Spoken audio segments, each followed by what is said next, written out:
இதற்கு மதுரையில் நடந்த பாராட்டு விழாவில் பேரர் அண்ணா கலந்து கொண்டு பேசினார். மரத்தில் ஒரு கனி பழுத்து தொங்கிக் கொண்டிருந்தது. அது யாருடைய மடியில் விழுமோ என்று பார்த்து கொண்டிருந்தேன்.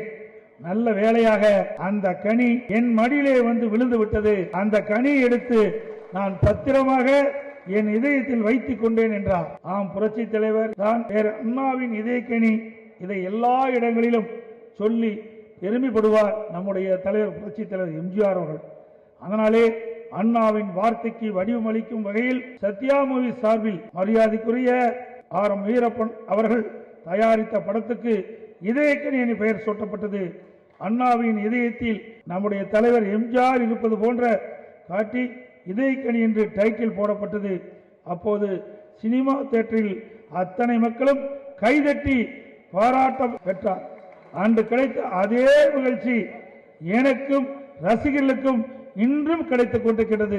காலத்தை வென்றாலோ புரட்சி தலைவர் அன்றும் இன்றும் என்றும் மக்கள் மனதில் நிலைத்திருக்கின்றவர்.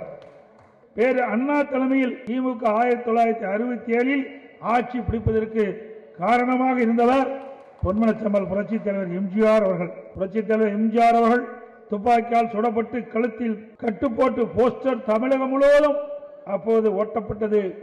எம்ஜிஆரின் போஸ்டரை பார்த்து மக்கள் திமுக ஆட்சியை கட்டிலே அமர்த்தினார்கள்.